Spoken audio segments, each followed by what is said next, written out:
Break के बाद एक बार फिर से स्वागत है आपका। बड़ी खबर मोरबी हादसे से जुड़ी ये बड़ी खबर सामने आ रही है। हादसे में मरने वालों का आंकड़ा और भी बढ़ गया है। हादसे में मरने वालों की संख्या 132 पहुंच गई है और अभी 70 घायल बताए जा रहे हैं। 50 से ज्यादा अभी भी लापता हैं। बता दें, इस पुल पर 400 से ज्यादा लोग सवार थे। फिलहाल पीएम मोदी ने मुआवजे की घोषणा भी की है। ब्रिज रेनोवेशन के बाद हाल ही में इस ब्रिज को चालू किया गया था। फंसे लोगों को बचाने के लिए नौसेना और वायुसेना ने मोर्चा संभाल लिया है। गुजरात के मोरबी में रविवार शाम को यह बड़ा हादसा हुआ। मच्छू नदी में बना केबल ब्रिज अचानक टूट जाने के कारण कई लोग नदी में गिर गए। मोरबी सिविल अस्पताल में मिली जानकारी के अनुसार हादसे में मरने वालों की संख्या 132 हो गई है। घायलों की संख्या 70 बताई जा रही है, जिन्हें इलाज के लिए अस्पताल में भर्ती करा दिए गए हैं। वहीं बचे हुए लोगों को नदी से निकालने के लिए लगातार रेस्क्यू ऑपरेशन चल रहा है। अब तक 50 से ज्यादा लोग लापता बताए जा रहे हैं। ये ब्रिज रेनोवेशन के बाद हाल ही में चालू किया गया था। गुजरात के मुख्यमंत्री भूपेंद्र पटेल ने भी अस्पताल पहुंचकर घायलों से मुलाकात की है। उन्होंने ब्रिज टूटने के बाद एक समीक्षा बैठक भी की है, जिसमें उनकी कैबिनेट के मंत्री, सांसद, विधायक और स्वास्थ्य विभाग से जुड़े अधिकारी शामिल थे। इस दौरान स्थिति की समीक्षा की गई। घटना की जांच के लिए एसआईटी की 5 सदस्यीय टीम का भी गठन किया गया है। तो बड़ी खबर हम आपसे साझा कर रहे हैं। 400 से ज्यादा लोग इस पुल पर सवार थे और वहीं 132 से ज्यादा लोगों की अभी तक मौत हो चुकी है। फिलहाल 50 से ज्यादा लोग लापता बताए जा रहे हैं। 70 घायल बताए जा रहे हैं। लापता लोगों की अभी भी तलाश जारी है और ये कहा जा रहा है अभी मौत का आंकड़ा और भी बढ़ सकता है। तो मोरबी हादसे से जुड़ी बड़ी खबर ब्रिज रेनोवेशन के बाद हाल ही में शुरू किया गया था और कई सारे ऐसे में सवाल खड़े हो रहे हैं कि आखिर जो परमिशन ग्रांट की गई वो कहां से, किसके जरिए, अगर परमिशन ग्रांट नहीं की गई तो पुल को चालू कैसे किया गया। और नगर पालिका से कुल मिला के अभी रेस्क्यू कामगिरी में हमारी 20 बोट काम कर रही है और 12 फायर टेंडर और रेस्क्यू वन है और 15 के एबव एम्बुलेंस भी हैं और सभी कुल मिला के पूरा स्टाफ 180 के आसपास है और वो सब राहत कामगिरी यानी रेस्क्यू कामगिरी अभी बोट से कर रहे हैं पूरी रात से, जब से लगे हुए तब से। सर ये कितना कहाँ तक ये चल सकता है रेस्क्यू अभी? अभी एक जब तक दूसरा मिसिंग का जब तक नहीं आएगा हमको टोटल नंबर ऑफ, तब तक हम उसका कामगिरी कर, जब तक सभी से सेटिस्फैक्शन यहाँ से बाहर से कोई ऐसे नहीं बोलेगा कि यहाँ हमारा अभी कोई नहीं है, तब तक हम रेस्क्यू कामगिरी करेंगे। एक नाम बता दीजिए आप। मेरा नाम Ilyas Kher, chief fire officer, Rajkot municipal corporation.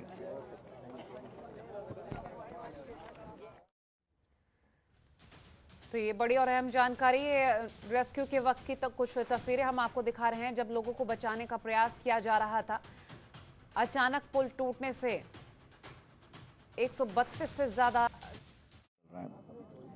जिस प्रकार से मैंने आपको बताया कि इस प्रकार की कोई घटना जब बनती है तो राज्य सरकार की सबसे पहली प्राथमिकता लोगों के बचाव कार्य की होती है।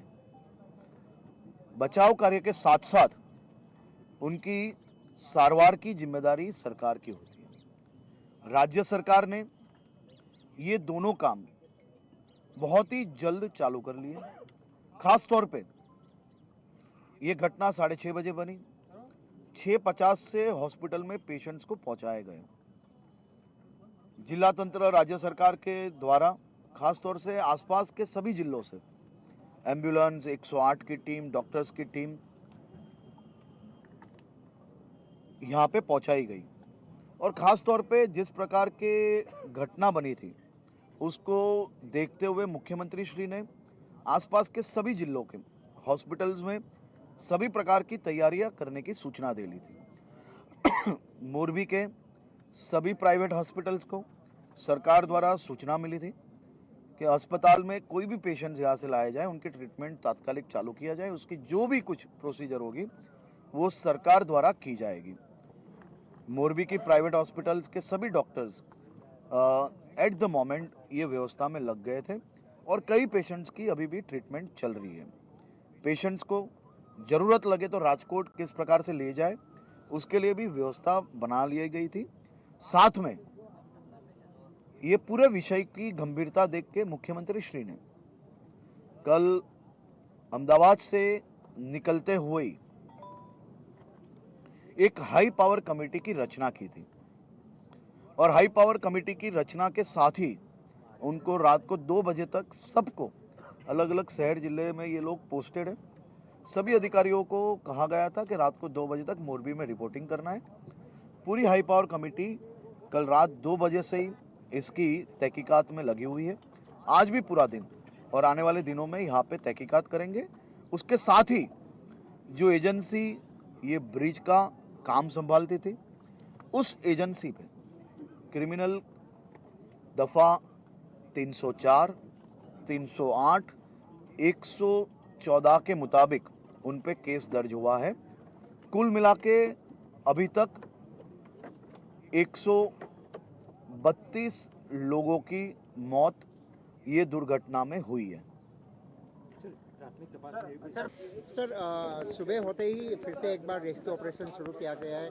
किस प्रकार क्या क्या यहाँ पे आप तैयारी में जुटे हुए हैं और क्या क्या इक्विपमेंट्स के साथ यहाँ पे उतर रहे हैं? रेस्क्यू ऑपरेशन रात भर से चल ही रहा है और आर्मी की भी टीम पहुंच गई थी यहाँ पे लगभग रात को 3 बजे। भुज से हम लोग आए हैं, 4 हमारे पास ऐसी बोट हैं तो वो लगाई गई हैं अभी, और अभी भी कुछ बॉडीज़ जो हैं अंदर नदी के अंदर हैं, जो कि हम कोशिश कर रहे हैं कि अगर जो कि रिवर बेड में है उनको निकाला जा सके। फिलहाल ये क्या लग रहा है बोट के साथ साथ यहाँ पे और जिस तरह से रेस्क्यू ऑपरेशन पूरी रात भी चला है, जिस प्रकार से आपकी टीम पूरी कितने लोग शामिल हुए आपकी टीम में? यहाँ पे एनडीआरएफ की टीम्स भी लगी हुई हैं, आप जैसे देख सकते हैं 9 से 10 बोट्स उनकी भी हैं, 4 बोट हमारी भी लगी हुई हैं और हम लोग बॉडी पैक करना, देना, लेना। मेरी गाड़ी भी गई, अभी सेवा में गई है सापर बॉडी छोड़ने, इधर झुलता पुल में दी, वो भी दे दी चाबी। कहाँ है गाड़ी अब मेरे को भी पता नहीं है। मेरे 3 लड़की 1 लड़का, 3 लड़की 1 लड़का। कैसे सेवा की आपने, क्योंकि घटना बहुत बड़ी थी, 135 लोगों की मौत हो गई, किस तरह से आपने पूरे मेरे परिवार समझ के, मेरा खुद का परिवार समझ के मैंने सेवा की। ओ ऊपर वाले को देख के, मानव सेवा ईश्वर अल्लाह एक, सबको बोलती हूँ मानव सेवा में सब जुड़ के रहो, और सबने साथ दिया। 108 प्रेस रिपोर्टर, हॉस्पिटल का स्टाफ, कोई भी संस्था, सब मिलके अपना समझ के बहुत सपोर्ट किया। धन्यवाद करती हूँ उन सबको मैं।